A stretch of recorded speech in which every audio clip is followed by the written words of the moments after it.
countdown to the last comic shop in 5, 4, 3, 2, 1.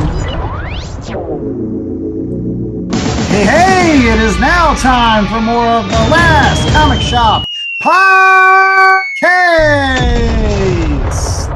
That is right. We are opening up the shop to newbies to help them find their way underneath this giant comic book tent.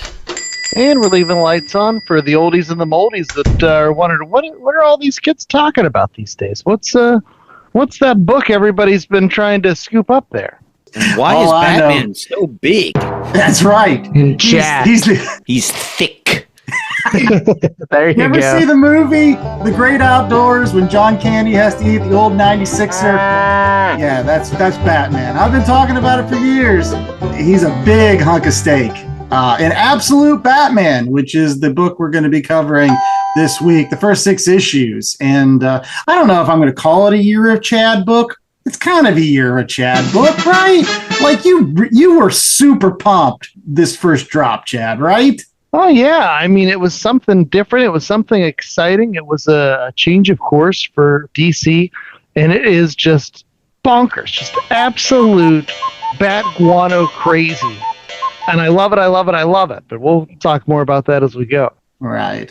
And by the way, I'm the host with the most, Andy Larson. I am joined by Chad Smith, who picked this wonderful book for us this week, as well as J.A. Scott and Ethan Larson. And we brought Ethan on today's show not only because I thought this book would be right up his alley, but also it's been a long time since we've done some blind rankings. That's right. I don't know if Gen Z is still into this, Gen Alpha, they care about this at all.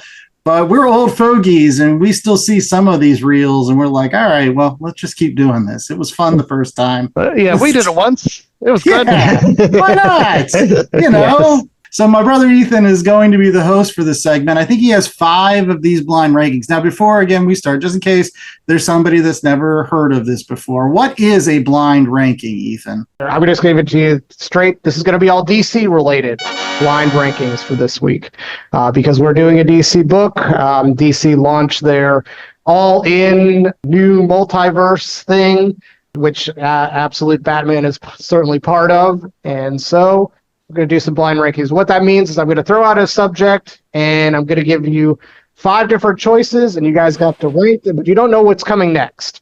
So that's let the chaos ensue. You're going to rank them 1 to 5. All right.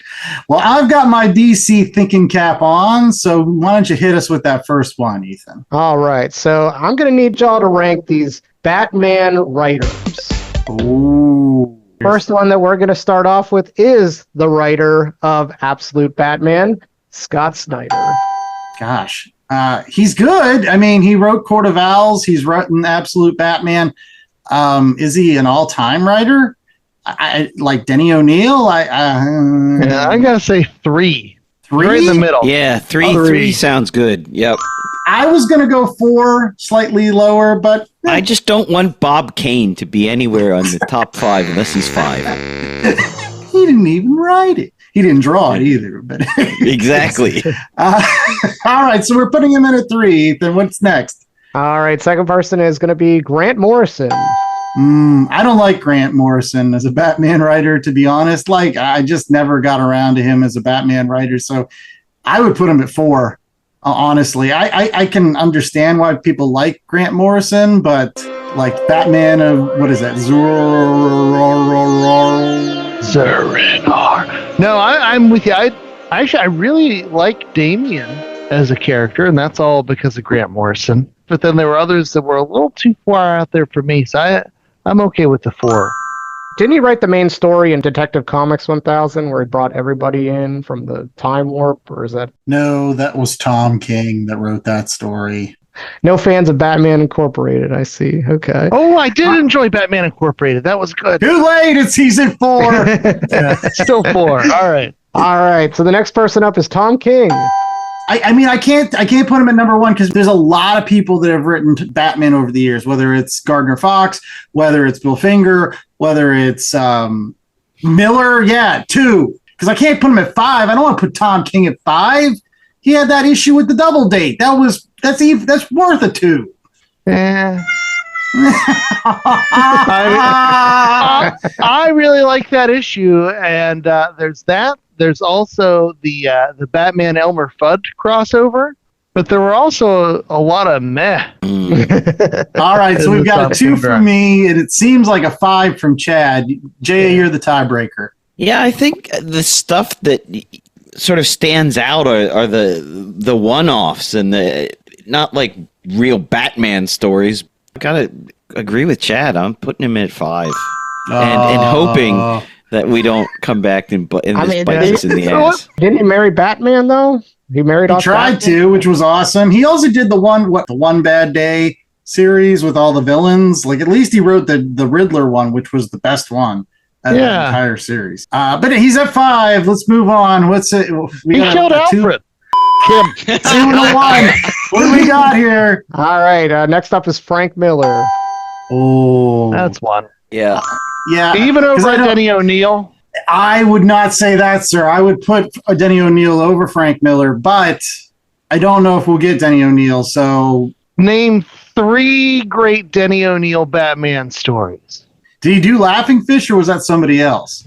That was Marshall Rogers and Steve Englehart. What about the Raw Ghul? Didn't he do Nightfall? Wasn't that all? Regardless, Frank Miller, fine. Number 1. Who's at number 2, Heath? All right. Well, number 2 is Denny O'Neil. So you guys missed a bullet there if I putting that, because you would have had Denny O'Neil at 5 if you didn't. No, Denny O'Neil put a lifetime worth of work into Batman and the Bat Office, and his influence is impossible to deny.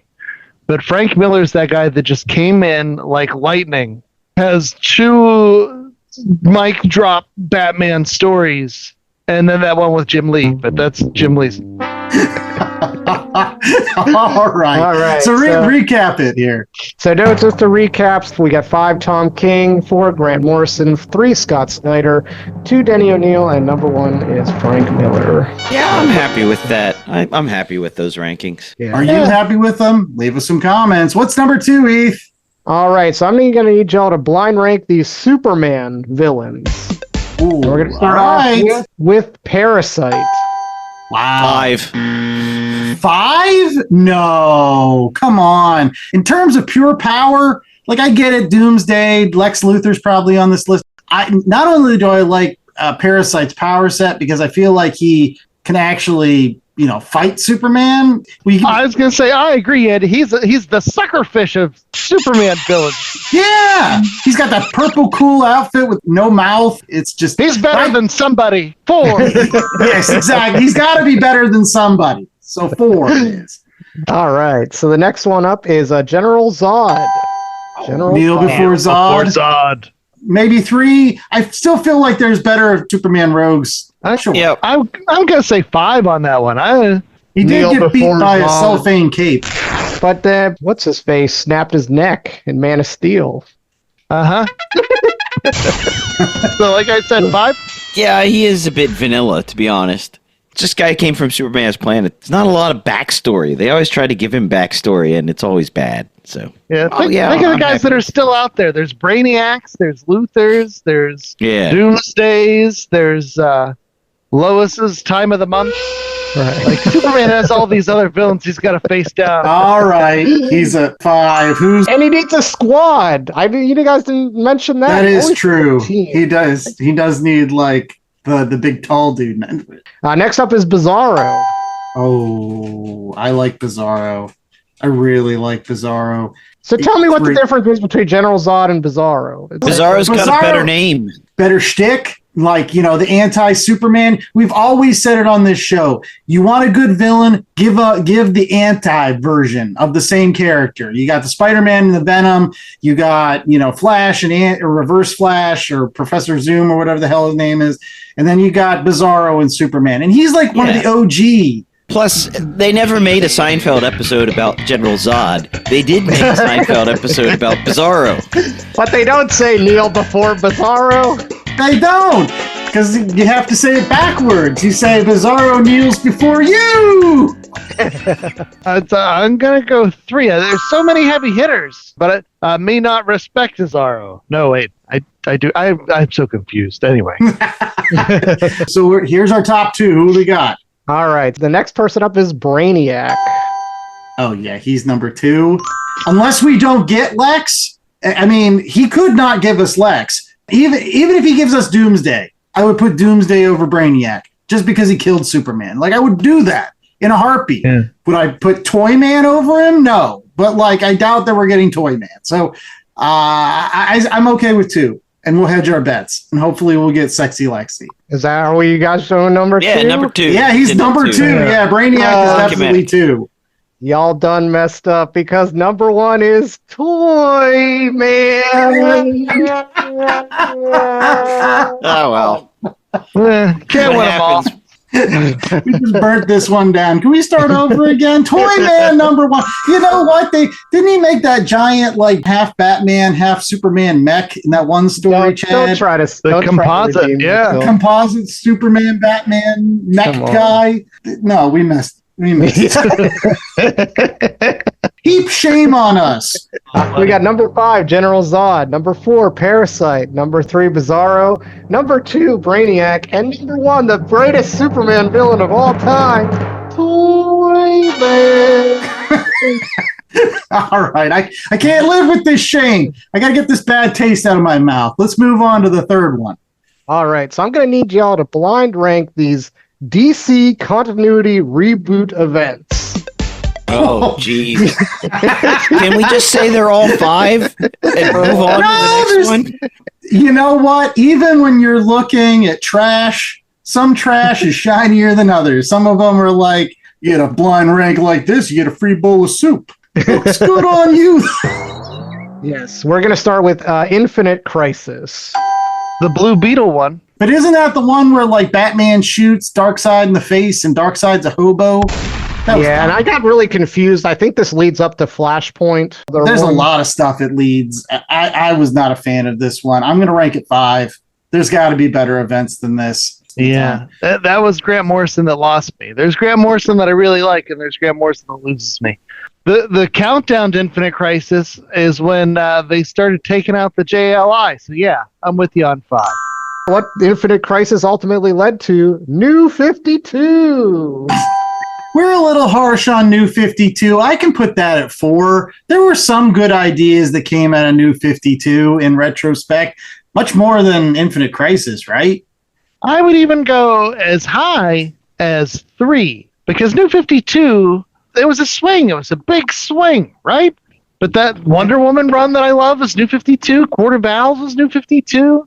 There are lots of great stories that came out of New 52. Yeah, but the reason why Batman New 52 works is because New 52 Batman is the same as regular Batman. Well, that was Grant Morrison just ignored it. He's like, it's Batman incorporated with a slightly different chest symbol. It's fine. It's fine.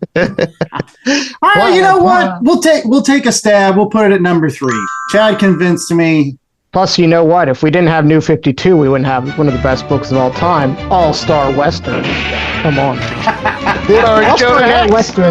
All-Star Western needs one of these compact series. I would buy that in a heartbeat. All right, next one up. When they just said, we're going to take this New 52 and we're just going to dump it right in the trash and go back to everything going back to normal. Rebirth. I did actually like Rebirth more than New 52, so I kind of have to think that's 2. I can't put it at 4. It was better. So, yeah, here's the thing. You've caught me right in the middle of a fever where, like, I've been catching up on Rebirth books, like the Superman as a dad. Like, those books are great. Super Sons with Damian and John Kent. Those books are great. Josh Williamson Rebirth Flash run. That is awesome. With Godspeed and all this other stuff going on. Those are the books that I'm actually hunting, like, right now. I actually have a soft spot for Rebirth only because it's right now. I'm sure if you talk to me in a month, I'll be like, yeah, whatever. I gotta say 2. Yep. Let's go with 2. All right, what's next? All right, so the one that started it all, Crisis on Infinite Earths. Oh, that's got to be number 1. Yeah. That's the granddaddy of them all. No question. Just move on. So the only spot y'all have left is number 4, which is going to be for Infinite Frontier. Anybody want to mention anything about Infinite Frontier? That was killed in its crib before it got to be anything, right? Yeah, that's true. It really did. The Tom Taylor Nightwing was out of Infinite Frontier, right? Or am I making that up? It's so hard to keep track of, though. You're right. There probably were good books that came out of this. The fact I'm struggling figuring out what those books are. What was the event before it that was supposed to be the big change in DC where they're like, no, we're not going to actually change things? Future State? Future State. That's the one. Begins after the events of Dark Knights, Death Metal, Generations, and Future State. So, well, I doubt Infinite Frontier is going to be super remembered. I do think it's the part where DC started to get back on track, where they're like, no, we need to put good creators on good books. You know, we need to get Mark Waid back. The steps in the right direction. So I respect it, but not too much. Good solid 4. So what's that ranking, Ethan? So we got number 5 is Infinite Crisis. Number 4 is Infinite Frontier. 3 is New 52. 2 is Rebirth. And number 1, of course, is Crisis on Infinite Earths. Yes. So we've got 2 more on this segment. All right. So I'm going to need y'all to blind rank these Lois Lane actresses. Ooh. And we're going to start off with Kate Bosworth from Superman Returns. Kate Bosworth. 5. I mean, I think she was fine. Like, there has to be better. No. Terry Hatcher's on this, probably. Yeah, Terry Hatcher's got to be number 1, I would say. Oh, no. Over Margot Kidder? Yes. I mean, looks-wise, yes, but Margot Kidder that's like one of the iconic Lois Lanes. That's like up there with... Yeah, just because she's the first doesn't make her... No, she wasn't even the first. What about the Adventures of Superman? We'll upload him later. Put her at 5. Let's move on. All right, so the next one up is they have Erica Durance, who was in Smallville. Didn't watch a lot of Smallville, so... Yeah, I'm bad at TV. 4. Moving on. Slightly better than this other person. Yeah, no fault to Erica Durance. We just She lasted more than like 2 hours, right? Like she had a whole show. Yeah, she was in multiple seasons, I think. Exactly. So better. But she's not the girl you thought of, because you think of that Missy one, but that was actually what's her face? Not the one who got arrested for being in a sex cult. No, that was her buddy. All right, next one up is Amy Adams. Man of Steel, Dawn of 3. Justice. She's not Pam. Yeah, she's just close, but not quite Pam. I feel like we might mess this list up. I do like Amy Adams. I like a lot of movies that she's in. I put her at number 2, but I don't know. There's got to be better Lois Lanes out there. Moving on. All right, so next one up is, of course, Terry Hatcher. Adventures. So they're saying number 1. Yes. Number With 1. a bullet. With a bullet. She's the total package. Let's have them mess up this list when we get a better Lois Lane at number 1. I'm going to say Margot Kidder. There is no better Lois Lane. Margot Kidder. She shot JR. No, she shot Christopher Reeves. She was crazy. The only answer I would accept over Terry Hatcher, and I don't think Ethan's going to throw this one out, would be Jennifer Jason Leigh. As I've had people describe The Hudsucker Proxy as the best Superman movie. Like the newsroom scene with Jennifer Jason Leigh and Bruce Campbell as the editor and a Lois stand-in. I love me some Jennifer Jason Leigh, but she's a snack, that's for sure. But Terry Hatcher is number 1. Yes. Okay, what's number 2, Ethan? All right, so number 2, of course, is Margot Kidder. So yeah, I'm happy with that. Somebody who was originally on my list but got bumped for Erica Durance. It was Dana Delaney, who did the voice. Animated. I just like her from China Beach. There you go. All right, so got 5 is Kate Bosworth. Number 4 was Erica Durance. Number 3, Amy Adams. Number 2, Margot Kidder. And number 1, Terry Hatcher. I'm happy with them.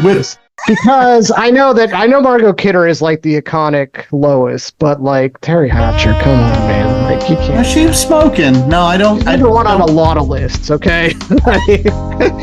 Last blind rank of this episode, Ethan. All right, so of course I saved the hardest for last. As you guys know, as I got you with the 90s comic book, I need y'all to blind rank these Vertigo comic series. Vertigo comic start series. Off with Why the Last Man. 5. 5? Everybody was talking about that series at the time. Like everybody. Like it was Sandman level. Yeah, but I don't Brett. think it's aged as well. Yeah. It was enough to get an FX show, even though that only lasted for a season. But like, still, I gotta say at least a 3 or a 4. It's got to be like right in that middle area. Look at the other Vertigo titles we've got. Hedge your A lot of bets good and put it Vertigo. at 4. Yeah. Let's put it at 4. Let's go. I like BKB, but 4. All right, next one up is Doom Patrol. Oh, the Grant Morrison Doom Patrol. Kind of weird. Really weird. But also really, really good at times. I'm as a fan of Doom Patrol, I would probably put it at least at a 3. Not close to like Hellblazer or Swamp Thing or Sandman, but yeah, 3. Next one up is Hellblazer. 2. We're starting to run out of numbers, right? He could throw out Swamp Thing and Sandman, at which point we're kind of screwed. At which point, well, no, we can put Sandman in a 5 and justify it because the guy's a fucking sex deviant. The shine has come off. Oh. The shine has come off. All right, so we're putting it Hellblazer at 2. We already have a justification, just in case. Yeah, don't forget. Moving on. There's still Preacher out there too. I mean, you guys are sleeping on Preacher. I never liked Preacher. I'd put that at 5 if you gave me that one.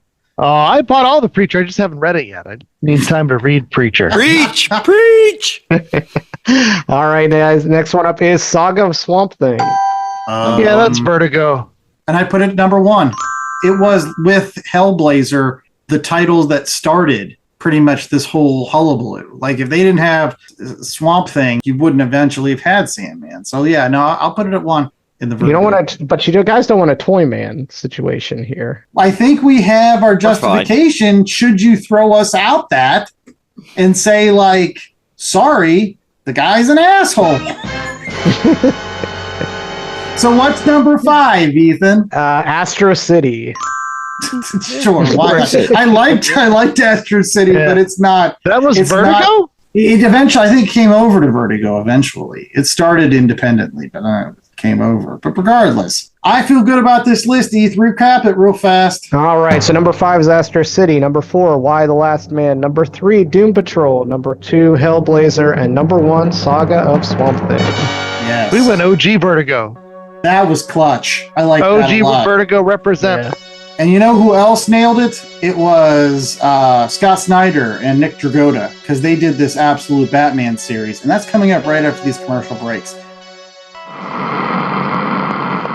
Looking to save money on your collectible supplies? Whether it's comics, cards, sports memorabilia, or miscellaneous pop culture bric-a-brac, make sure to use promo code LCSPOD to get 10% off your orders at bcwsupplies.com. Not only does it get you a discount on BCW's already low prices, but using LCSPOD at checkout is an amazing way to show support to the Last Comic Shop podcast, the most incredible comic book podcast on the airwaves. So if you are in need of collectible supplies, head out to bcwsupplies.com and use promo code LCSPOD today.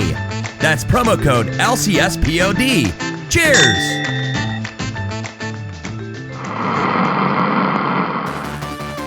In a world where there's often 60 plus years of history to worry about, how can you quickly get into a new comic character or franchise? If you're like me, then you turn to video games. But how well does that work out? In some cases, pretty well. In others, it's a giant disaster. But how can you know which games will set you on the right path, and which games will just leave you more confused than you were before? Play Comics is the show for you. I'm Chris, and each episode we take a look at video games based on comic properties and how well they stick to that source material.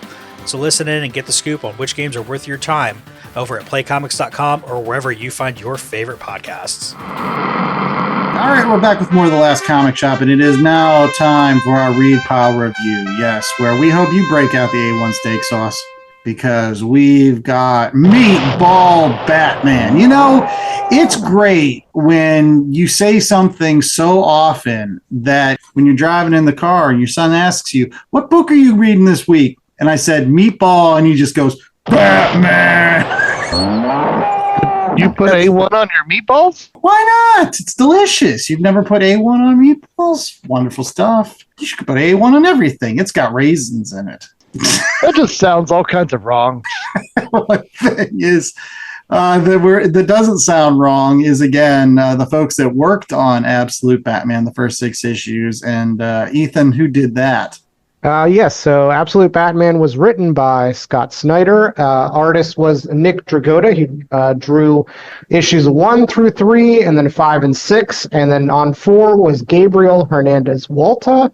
Letterer was Clayton Cowles, and colorist was Frank Martin. I don't understand why it's Absolute Batman Part 1 of 5, and then suddenly it's Part 1 of 6. Villain. There was a fill-in entry, yeah. Yeah, there was, yeah. It was Gabriel Walta.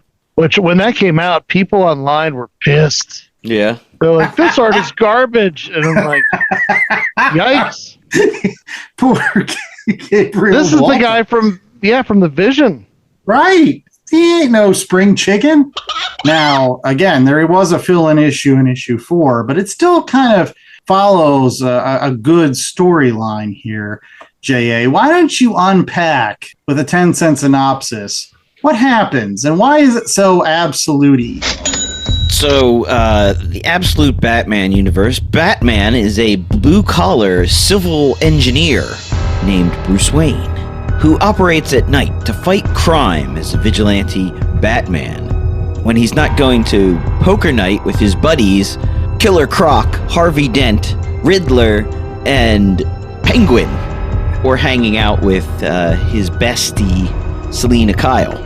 Dad was killed, but his mom is still alive, and she's the deputy mayor, and the mayor is Jim Gordon, and so it's Batman, poor, but still has some gadgets. I don't know how he's making the gadgets.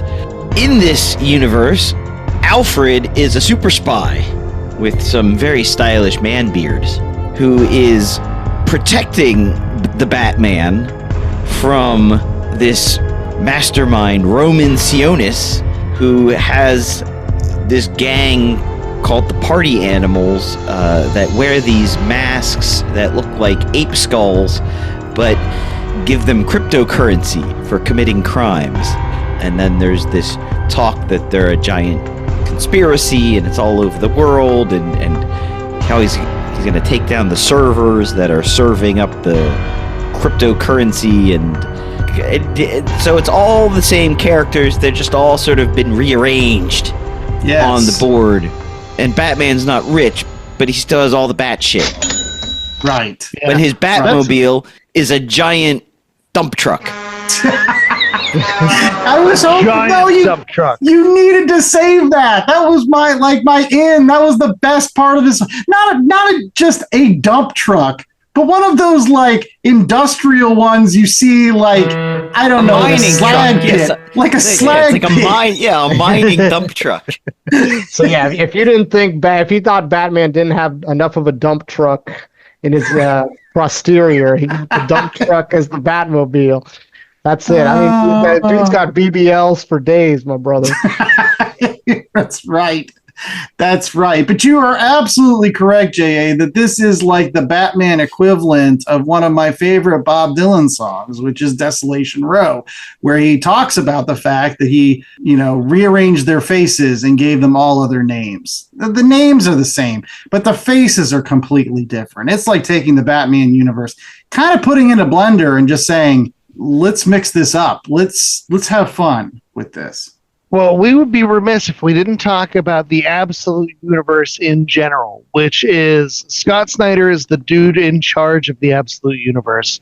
And the basic premise was there's Darkseid energy, like Darkseid was destroyed. And basically in this new universe, it's taking away all the advantages that the superheroes had. So you get a Batman without wealth. You get a Wonder Woman without the Themyscira, Wonder Woman who's born out of hell in this time around. But the whole premise is basically you're taking away some of those essential elements and trading them out with other things. But in Batman's case, his whole rogues gallery, like, he's having sleepovers with those guys. Like, so real quick, so the Superman that I saw in the back of the book, the Absolute, did they take away hope? Is that what it is? Is that what they took away from Superman? Because he's like all dark and He's like an American rebel or something, Superman. Yeah, so that one I had only read the first issue or two and then decided to go elsewhere, but I've heard good things. And he arrives on Earth as an adult. He's not a baby, so he's not. Yeah. He doesn't grow up on Earth. Oh, okay. So he doesn't know our culture basically, as He's true. He's a true alien, I think, is what they're trying to go for. It's not like the alien that was raised among us. It's like, no, dude, I'm just different. Like, and I'm here, so deal with it. But Batman's here, and you got to deal with him as well. And I gotta say, I had been saving this book for a really long time. I read issue 1 when it first debuted, and I knew that this was going to be a comic we were going to cover on the last comic shop. So I said, no, I'm going to set it aside. I'm going to wait like a fine wine. I'm going to let it age. I'm going to build it up to 6 issues. And by the time it's coming out in the first trade paperback, which is out this week, by the way, that's why we're doing this episode. So you can pick it up in your local comic book shop. But I said to myself, I'm going to read it now. And I'm so glad that I waited, because this was a series which at the end of every issue, I had to pick up the next one. There was no question. I had to pick it up. I have not felt that way about a comic book series, especially an ongoing, in a long time. And I know that Scott Snyder has gone out there saying that that's what is needed in comic books now, is this idea that, like, even though you may have a continuing story for 5-6 issues and eventually put it into trade, you have to get people to not only want to read that individual issue, but then want to pick up the next one to see what happens next. And I think he did that in spades with a character that, oh my gosh, we've talked about it so often, right? Batman is water. Batman is water. You pour him in a glass, he fills the glass. This Batman isn't just water. This Batman's liquid death. Well, I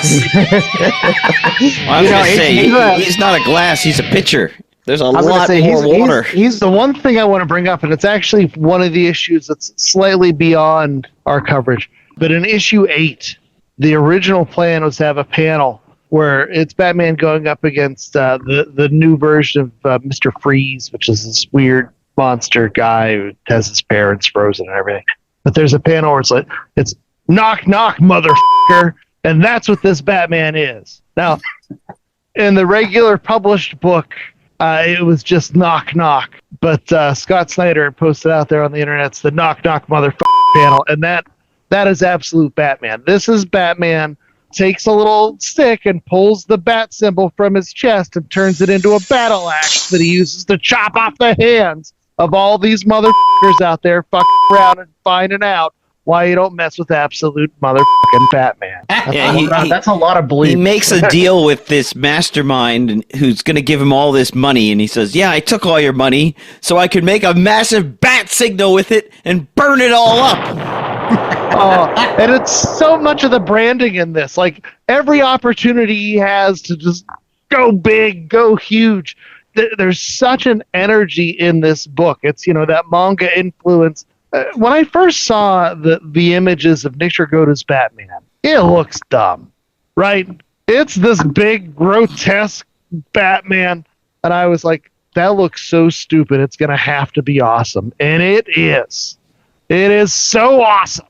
But, like, Batman has, like, tendril spikes. At one point, he takes his bat ears, pulls them out of his head, and throws them as knives. And then at another point, he turns them sideways and headbutts somebody and puts the bat ears right through their skull. His cape grows spikes and it sticks some guy, and the guy is like, I'm gonna get you. Help! I'm stuck on the back of Batman. Get me off of this guy.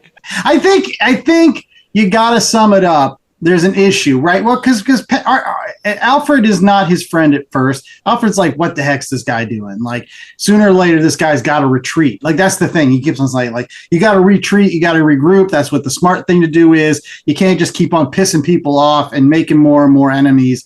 And he's like, nope. That's what this guy does. Like, it's just one long charge forward, and the action never stops. But the moment I smile the most is when he's on that big dump truck, right? And he's like, oh my gosh, this thing is like so huge. You're going to, all the attention going to be on it. I hate this Batman. And then he hits a button and it turns into like this sleek, like super powered, like jet engined Batmobile that we're used to. And he's like, I love this Batman. And that's what I thought. Like, I was like, I love this It's so hard not to smile. I mean, Ethan, you're not a comic book reader. You agree, right? As soon as like I was done, I texted you and I said I sent you the famous Dave Chappelle meme of the guy scratching himself for the next fix. Like that was me after this last when Joker finishes it off and says, "Bring me Bane." I was like, I have to read the next issue. I don't care what it takes. I have to read it. It was just so awesome. Batman is basically the Punisher. I love the Punisher. He's a fantastic character. I love Batman, and I love this version of Batman who's basically the Punisher but doesn't kill anybody. It's awesome. It's so good. And I also wanted to just throw this out there just because I wanted to say, how terrifying is that Edward Nygma's AI brain computer that he ends up talking to? I don't know if that's going to be the basis for the next Batcave or whatever, but that thing was scary, dude. Like, I think I've written that point where I'm a little shaky on this whole AI thing, and just seeing that thing as like a physical construct of it, I was like, okay, I need to turn this page as quickly as possible. Wow. Yeah. The one question I had for everybody here, and maybe it's not a question that any of us can ask, but like on this podcast, we have 4 dudes, right? This is a dude bro book, right? Like this is like put on heavy metal, go in your garage and start, I don't know, lifting those weights that your brother left behind before he left the college. Like it's like, I'm gonna bench press. Like, you know, it's that kind of mentality. Like, but I gotta ask, like, I think that there are some moments in this that will appeal to folks that aren't just all about the amped up, yeah, let's go, let's do this, right? There's some the fact that they give Batman a mom in this, I thought was incredibly refreshing. That he's not a millionaire, that he has these moments where he has these friends and he has to go to his friends who are the bad guys and ask for help. Like, I think there are some moments in which you feel for this Bruce Wayne. Not to get too touchy-feely, because I think I have to push back on that a little bit, because I think if they were going for that vibe, they would have like had him suffer more. Like what you see at the end of like issue 5, chained up, and like Black Mask has him, and he ends up burning the money. Like he gets the crap kicked out of him at that point. But that's the only time that you actually see him, other than his like suffering through his dad dying and dealing with all of that you actually see this man like fail at anything that he does. I don't think you get a lot of Bruce Wayne at all in this book, to be honest. I would tend to agree with that. I just don't think you get any type of humility. I don't think you get a lot of Bruce Wayne. It's awesome for the people that appreciate this kind of stuff, but I'm like, I don't know. There might be depth here, but it is hidden under 10 layers of awesome. I do want to bring up the elephant in the room. We haven't talked about it at all. When you start reading this, it's supposed to be part 1 of 5, and suddenly issue 4 is different artist. It's a fill-in issue. Friggin' 4 issues into this comic book, they already had to put in a fill-in issue. So instead of being parts 1 of 5, it turns out to be parts 1 of 6. Okay, yeah. Suck it up, Buttercup. It's fine. You had Vampire Batman. To be honest, I didn't even note it. Like, I kind of sort of noticed, like, the story. I totally noticed, because there's no friggin' story to it. It's just this. It was an origin story issue. They were telling us. I don't know. Was the art okay? Do you really need another origin story for Batman? I mean, you do in this universe, because again, he's got a mom. Alfred's not his butler. I did actually want to see some of this backstory that led to where this Batman came from. I'm with you, Andy. I really enjoyed this one. I thought this is Batman the engineer. This is Batman the plotter. This is Batman figuring out what works and what doesn't. And you never really get to see that outside of like Batman Year One, right? The Batman we all know today is always such the world's greatest detective and the world's greatest this and the world's greatest that. This Batman's like, maybe vampire teeth are a bad idea. Then he throws them out and finds something else for the next go around. So you're saying like Batman plus time equals bridge? Yeah. Right. Yes. Right. But it's true, J.A. So often in comic books, it becomes that cliche that like Batman plus time equals win. But sometimes like you just take it for granted. You don't get an actual story that actually shows Batman taking, in this case, a decade plus to set all this up, to set all these wheels in motion, to think about this, to go back to the drawing board, to say like, nah, that's not going to work. This is going to work.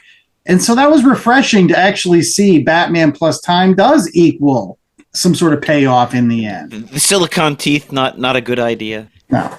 I guess if you're going to not have him have the luxury of having money, you have to see him fail and pick himself back up, or else it's unexplainable the rest of the... I mean, it's still unexplainable.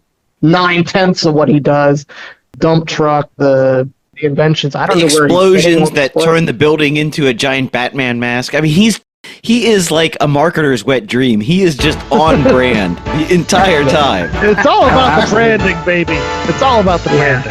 And even Alfred, sexy Alfred, says like, this is a little on the nose, but you're committed to the bit, and which I appreciated. Like, you call Batman out on his nonsense, on his on-brand marketing style. Let's go for it, man. Yeah.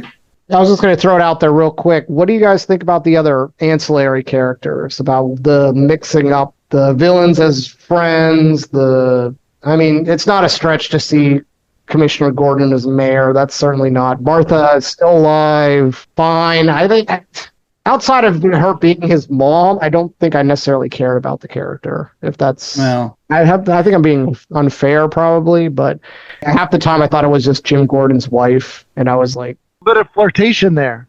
what I liked is the fact that like by making him his friends, right? You realize that Batman spends more time around his rogues gallery than anybody else. Like, to make him his friends actually is kind of natural. Like, not only has Harvey Dent always been his friend in all the other media and things like that, but I kind of like, the Penguin being kind of like the shifty dude, and Edward Nygma being the nerd guy that doesn't really get along with people. They're all broken people, just like Batman's broken in this. Like, Batman is the time. He's not broken, he's broke. But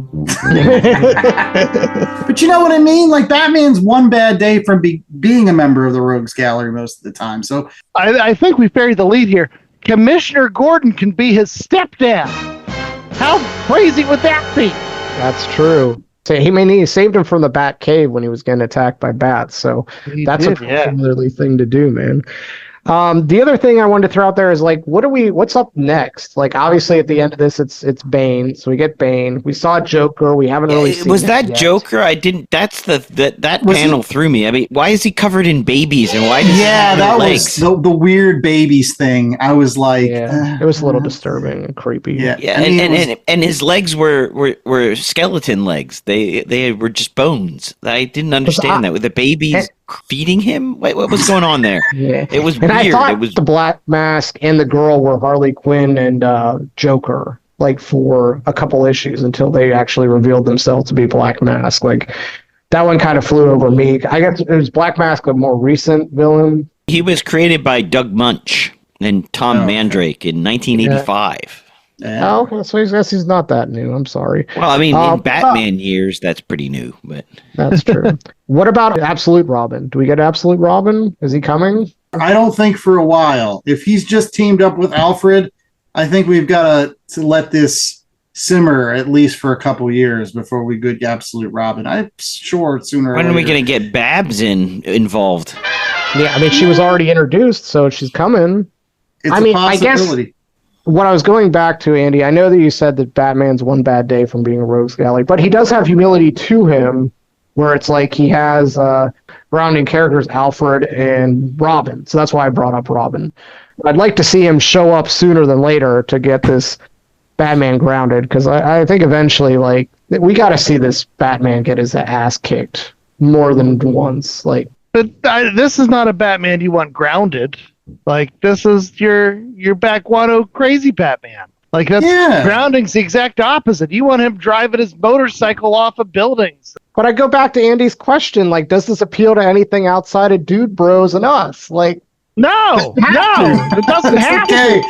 most comic book readers nowadays are dude bros, unfortunately. I was just going back to the way Andrew brought it up. Does this relate to other people? And my argument is no, but it doesn't have to. But that's the best thing DC is doing right now is they're not trying to be everything to everyone. I think that's a problem with Marvel is they're trying to cast too wide of a net, and this is taking a stand. Like it's a step in a direction that I really appreciate. It's not a half-assed thing.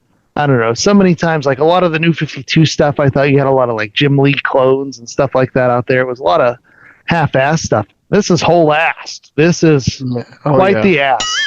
You know what? We've got ratings to get through. We got 4 dude bros that are going to throw out some ratings right after these commercial breaks for this, as well as some recommendations. So stick around for that. Go on record. Not always a dude bro, but there's a time. Hello, friends. Do you like the 80s and Transformers? We are the Autopod Decepticast, and we started our podcast doing a minute-by-minute breakdown of the 1986 classic animated feature Transformers the Movie. We've since moved on to an episode-by-episode review of the G1 series and just started Season 3. We have over 180 episodes, so if you're just discovering our show, there's plenty of gold to stuff into your ears, and it is very funny and fantastic. I'm not biased. We are on every podcast aggregator you could possibly stomach: Apple Podcasts, Stitcher, Spotify, Google Play, and our web presence is autopoddecepticast.com. We are at APodDcast on Twitter and all of the things. Autopod Decepticast, friends, for all your animated Transformer needs.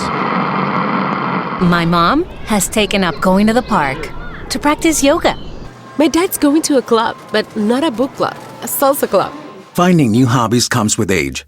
My mom has started getting lost and not knowing where she's going. Becoming lost or disoriented doesn't. Confusion with time or place may be a sign of Alzheimer's. An early diagnosis can help improve the quality of life for your loved one. Learn the warning signs of Alzheimer's at 10signs.org. Brought to you by the Alzheimer's Association and the Ad Council. All right, we're back with more Last Comic Shop, and it's now time for ratings, where we hope that you have finished off your 10-pound Batman steak and are now moving on to dessert, which is a 1 out of 4 scale from J.A. Scott. So, J.A., what do we got this week? Well, how big is your sub going to be? Do you want 1 meatball on it, 2 meatballs, 3 meatballs? Or are you going for the full 4 meatball sub? These are big grandma meatballs. Yeah, these like the kind Adam Sandler gets as a tip in Billy Madison. Oh, wow. That's a throwback. Any case, Ethan, what how many meatballs you giving this back? How many meatballs you got in that? How much bread you got? 5, 6, 7. Throw them all in. Give me extra meaty. Yank it as meaty as possible. No, this is a solid 4, man. I love this thing. I loved it with all my heart. I was amazing. I'm a dude bro to my core, so of course I appreciated this in spades, brother. So give me that, solid 4. Or if I can go 5, I can go 6, I can go 7, 8, 9. Give me all the meatballs! Oh, yeah! Gotta ask the question, Ethan. Is this gonna be a series that you will become a Wednesday warrior for? I might have to. I might have to start because I really want to read issue 7. I mean, it hooked me, and Scott Snyder did his work. He did a job well done, sir. I salute you. There you go. Be forewarned. Another artist change for issue 7 and 8. You have the Marcos Martin art, which is splendid in its own right, but it's different. All right, Chad. Well, why don't you follow up with how many meatballs you giving it? I don't particularly ascribe to the dude bro mentality a lot, but this is fun. This is something where it's something comics have been missing, where somebody has a strong artistic direction that they want to take things. Everything is flowing in that right direction. And would I want every book that I read to be like this? Absolutely not. But for this book, does it work? Yes. Absolutely. So give me all the meatballs, 4 meatballs. Each issue is better than the next, crazier than the next. I'll take it. Yeah. No, I'm going to give this a 4 as well. Again, you can't do this with every single comic book character. I'm not going to go out there on a limb and say everybody should follow the absolute Batman, shtick. Like they should all change everything that goes on in their universe. They should mix everything up. They should make it totally chugging Red Bulls and running down the street and punching a lamppost. Like that's not going to work for every character, but it works for Batman because Batman is at his heart, the whole notion of vengeance, tapping into those primitive parts of your brain. They're like, oh yeah, get him, Tex. Knock his teeth out. There you go. That's what you want to see sometimes from Batman. So it does kind of tap into that awesome pleasure center. Now, my only concern with this long term is like how long this is sustainable, because like sooner or later, to Ethan's point, you do kind of want to see him get his ass kicked, or otherwise there's no stakes. Like if he just keeps on coming up with more and more, crazy ways to defeat people, eventually that's going to get old. And so that's my fear. But for right now, right out of the gates, can't beat it. I think you should read it. It's a great, great time. So yeah, it's a 4 meatballs. J.A.? Yeah, I don't know if I can say it's 4. And to Chad's point where every issue got better than the last, I was not a fan of that fill-in issue. I thought, yes, it's an origin story, but it also felt very much like a fill-in issue, which it was. So does that knock it down like half a meatball or a quarter of a meatball or even like a smidgen? Maybe like a little piece of ground pork or beef just sort of fell off the corner of that last meatball maybe? But it's a great universe, and if that's going to set up my recommendation based on it. How long can it go? I just wonder how long the entire Absolute universe is going to go, because at some point, you think they'd have to tie it up. I mean, it is DC. They do crazy things. So, but then you've got regular Batman, and you've got Meatball Batman, and regular Superman, and Bizarro Superman who's not Bizarro Superman. It's an interesting concept, and that's the biggest thing. It's just a fun read, with the exception of that fill-in issue. It's 3.95. I gotta ding a little bit of the meatball. Wow.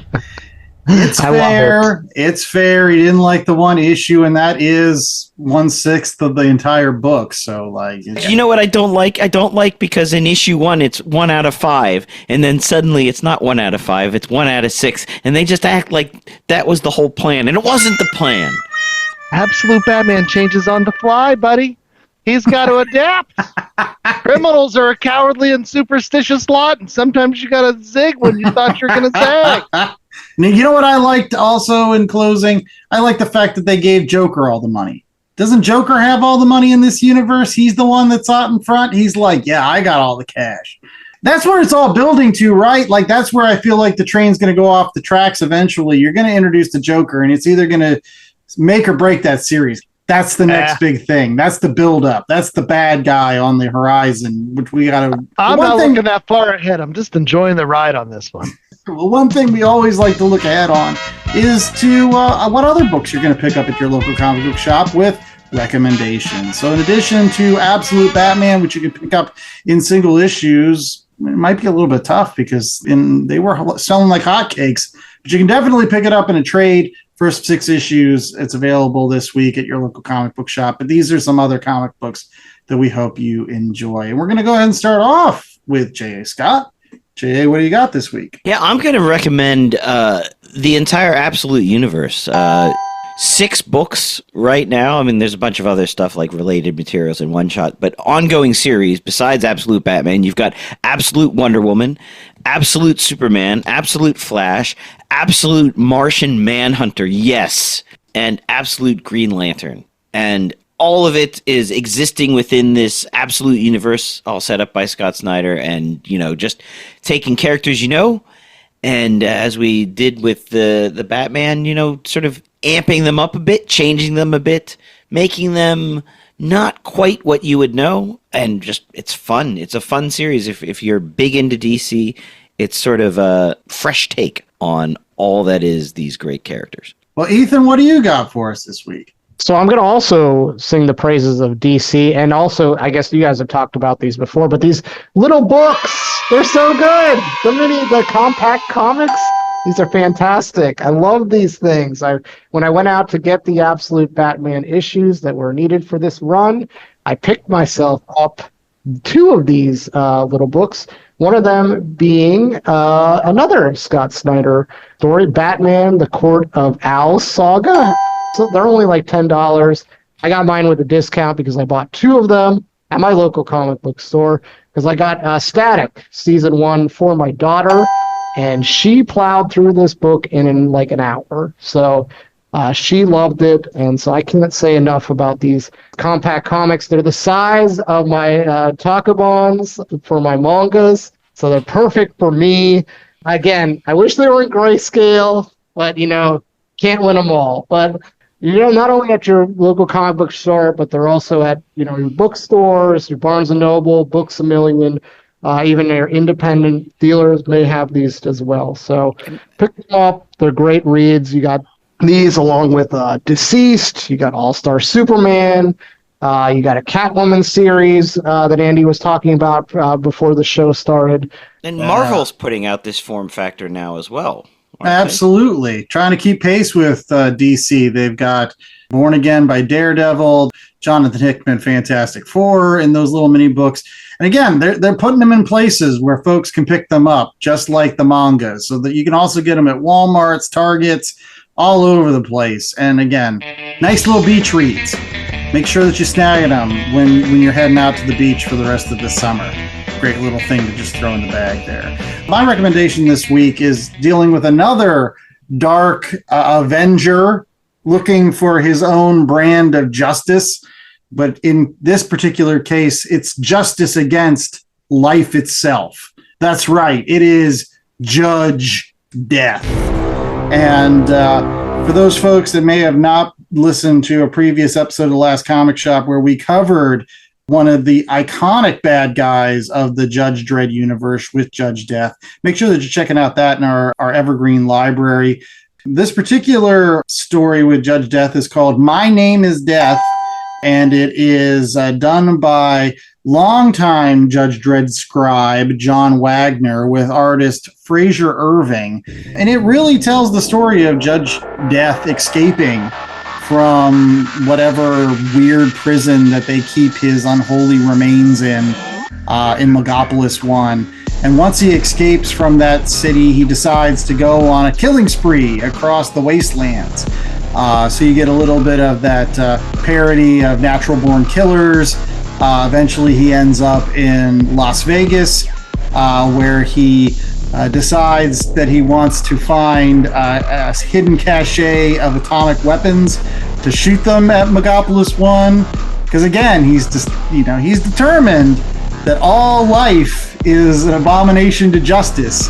And so therefore the only correct punishment is death, and he has to deal it. So it's good for no other reason than there's a great scene where in order to get the codes, to get into this hidden bunker, he makes a deal to become a professional boxer. So you have Judge Death in the ring against a bunch of jamokes. It's pretty hilarious, dark comedy. So check it out. Even if you're not a huge fan of Judge Death, you may be a fan of Judge Dredd. And this is a great story featuring, again, his most iconic villain. Chad, wrap us up here. Okay. So my pick is an equal but opposite to Absolute Batman. Like Absolute Batman is, a badass story where you're just seeing these plans come together and it's cooler and cooler as it goes. Just out there, over the top storytelling. The book I'm going to recommend is called Out of Alcatraz. It's by Christopher Cantwell and Tyler Crook. And as of this taping, I've read about half the series here. But it is historical fiction based off of the people that escaped Alcatraz prison. And so originally there were 4 guys as part of the escape, and then 3 of them made it out. And the official party line is that they were all killed in the waters that are surrounding Alcatraz. In this particular story, 2 guys make it to shore, and then there's this plan where they meet up with this woman who is going to use them as like farm help or whatever to pay off whatever they needed for their escape and all the plots and plans. But things just keep going worse and worse, and the plan keeps getting messed up, and it's further down the depths of depravity as it goes. But yeah, it's really interesting. If you are a true crime fan, like a Brubaker fan, I feel like this would appeal to those folks out there. It's called Out of Alcatraz from Oni Press. Hopefully by the end of the summer it should be wrapped up. If not, it'll be wrapping up soon. Very cool. And it's time to wrap up the last comic shop for this week. Make sure that if you are missing out on hearing our charming and wonderful voices, that more episodes are only a click away. That's right. Go out to www.lastcomicshoppodcast.com, rate, review, and subscribe. And while you're out there, check out our back catalog of episodes. Over 240 episodes available for your ear holes to ingest. And it is great stuff with not only other awesome books featuring the Caped Crusader and Batman, but other books featuring, just a bevy of other DC characters. Just this year alone, we had Shane the Changing Man, we had the Superman review. If you're still, fired up for the Superman movie, it was only a couple weeks ago. Make sure that you're checking out our Red Sun review as well as the Superman movie review. But yeah, you can do all that over at www.lastcomicshoppodcast.com. And you can also find us out there on the socials, especially Blue Sky, where you could find things like Golden Age covers to put you to bed at night, various comic conversation, buck bin pickups, all that other fun stuff. And remember, while we might be the last comic shop podcast, we don't want to be the last comic shop. So we encourage everybody to get out there and support your local comic shops. Absolute Batman has been getting people into stores, and hopefully you'll continue that trend. And then you can also find those other Absolute DC books that Jay was recommending, which Chef's Kiss, Absolute Wonder Woman, I think I might like even more than Absolute Batman. That book is just fantastic. And also, don't forget about the DC Compact series. Ethan was talking about Court of Owls and Static Shock, or Out of Alcatraz from Oni Press. You could find Judge Death, My Name is Death. All that and more waits for you at your local comic shop. So check those folks out. And then circle back to www.lastcomicshoppodcast.com, where you can find what else, J.A.? We have a link to our merch store. We sell t-shirts, hats, tote bags, coffee mugs, and this week, a special shirts with spikes. I was really looking for a retractable cape. That's what I need. I need the cape that can make into spears, and then also take out the knives of your head. And well, you know what you can get? You can get the tank top. So if you want to go out there in Muscle Beach, you want to show off the guns like Absolute Batman does, you can do it. Just buy a really tiny tank top. I feel like Batman's tank top would actually turn into a tank somehow. Fold out and let's go. These shirts would be perfect for lining up at Comic Cons. You're sick of that long line at artist signings. You just press the button and people start getting pushed out of the way. And just like Absolute Batman did to a bunch of goons' faces, I want you to smash that 5-star review. Get in there, get us subscribed, get us on the top 10. We want to be on the top list of all entertainment podcasts, and we can do it with your help. Please rate, review, subscribe. It's very important. If you love what we're doing, please give us a 5-star review. And also, if you need bags, boxes, any other types of collecting supplies, please go to visit bcwsupplies.com. Enter our promo code at checkout, LCSPOD. Save yourself 10% on stuff you're going to be buying anyways. It's football season's coming up. You got your football cards. The Magic had their big Final Fantasy crossover. That was huge. The guy at the comic book store talked my ear off about the Magic Final Fantasy crossover. Big series out there. I know that the Pokemon cards are flying off the shelves. You need stuff to store all those valuable cards. So you can find all those and more at bcwsupplies.com and use our promo code LCSPOD at checkout to save yourself 10%. Yeah, they don't sell steaks there. They don't sell those 96ers. You know what? Just like Absolute Batman's on brand, I'm on brand. Dang it. CWSupplies.com. That's right.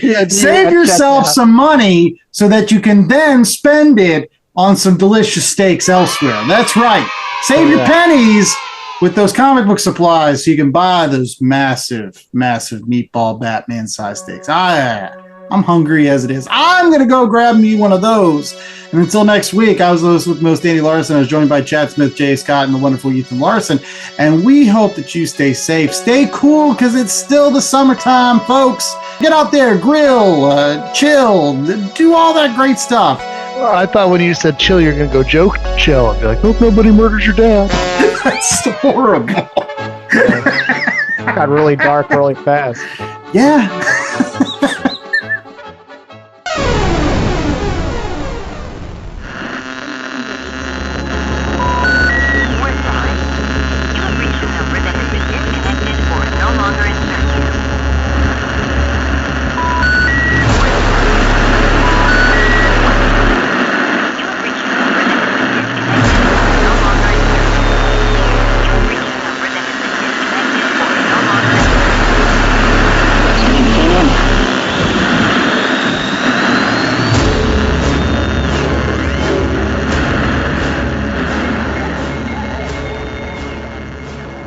The Last Comic Shop podcast was a 2025 Black Angus production.